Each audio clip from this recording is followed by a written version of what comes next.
Kansas, you may have company for a while. Mark Rogers TV, the voice of college football. Please like, comment, and subscribe.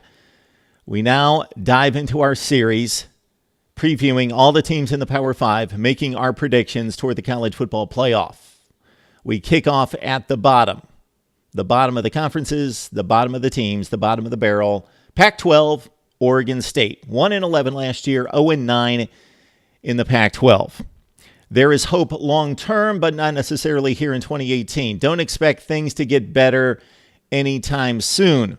Head coach Jonathan Smith takes over, brings back the glory days as quarterback. A walk-on, two-time captain, Fiesta Bowl MVP. Yes, young viewers, Oregon State was once good. He went 11-1 as quarterback and won a Fiesta Bowl and was at the helm there at quarterback 2000-2001. All right. He was given some time and cut his chops as quarterbacks coach and offensive coordinator both at Boise State and Washington and did an outstanding job. He may need to change a few things there at Oregon State. We may see guys leaving, quitting, who knows what. Their last head coach, Gary Anderson, who was successful there at Utah State and Wisconsin, seemed to get things going there at Oregon State, but he quit midseason last year and basically quoted as saying, "I'm frustrated with the culture. I couldn't change." Jonathan Smith will have to change the culture if he has any chance of winning in Corvallis. He doesn't have a quarterback in 2018. Big 6'7" Jake Luton, probable starter, threw 4 touchdowns, 4 interceptions, 61% completion percentage. He hopefully will get better, but there is not much upside there. There's a junior in Connor Blunt, JUCO transfer in Jack Coletto, who may push him for the job this month. It's not been decided yet, but most likely Luton is your starter. His best targets at tight end with Noah Togia, 34 catches, 2 touchdowns out of him. They've got some potential at wide receiver. Timmy Hernandez, 30 catches, 3 touchdowns last year. But really, the ceiling here at wide receiver in terms of a playmaker on offense, especially with Seth Collins transferring to Texas Tech, comes from a 4-star in Isaiah Hodgins. As a freshman, 31 catches, 2 touchdowns. Look out for this guy. If you're going to watch any Oregon State football, check out Isaiah Hodgins. Artavis Pierce, also a decent running back coming back. So they've got their playmakers back, the guys that made a few plays. And in the running game, that would be Artavis Pierce, 323 yards, 4.8 per carry, 1 lone touchdown. He's the number 1 running back.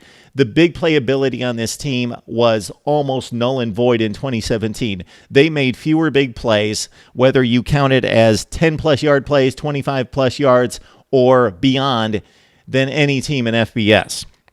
They do have 9 of 10 offensive linemen back who played significant time, so maybe those guys get better. Maybe they spring free the playmakers or would-be playmakers on the offense here in 2018. But dismal finish and performance last year. Consider the defense as well. Not only did the Beavers lose week after week after week after week, they were almost never competitive.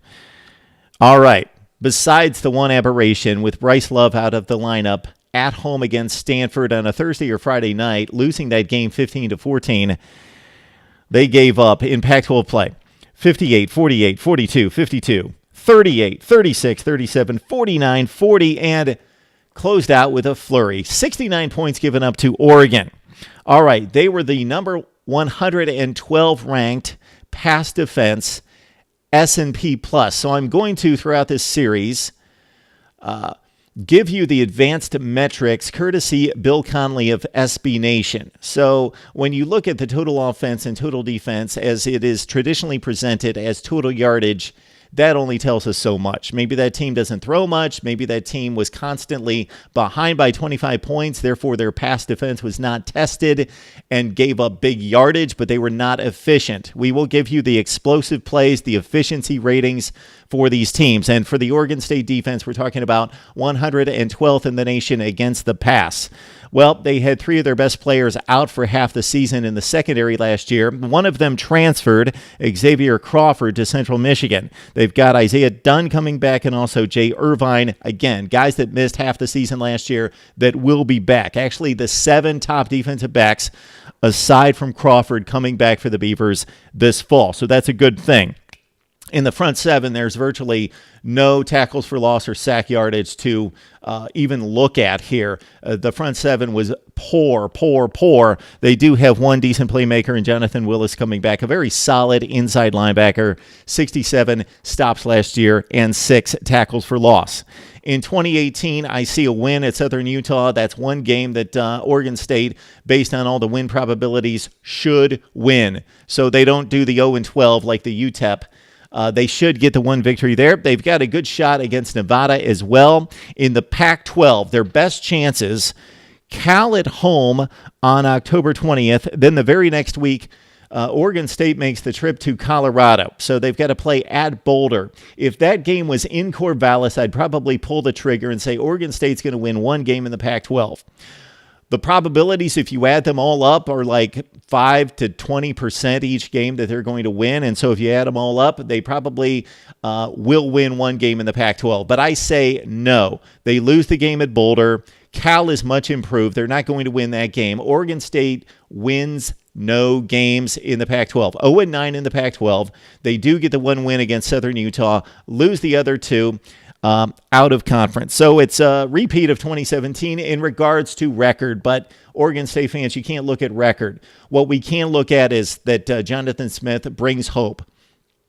Again, not just because he was a star at quarterback 15 years ago, but basically because he just completed a great stay running the offense at both Boise State and most notably at Washington, and came very highly recommended to this post. Also, all the best players on the team, almost virtually 95% of the best players for Oregon State, come back in 2019.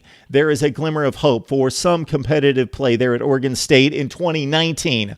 1-11 this year, 0-9 in the Pac-12. That's my look at Oregon State. As we continue our series throughout the Pac-12, the Power 5, then we will make our college football playoff predictions right here at Mark Rogers TV, the voice of college football. Gotta like, subscribe, and comment.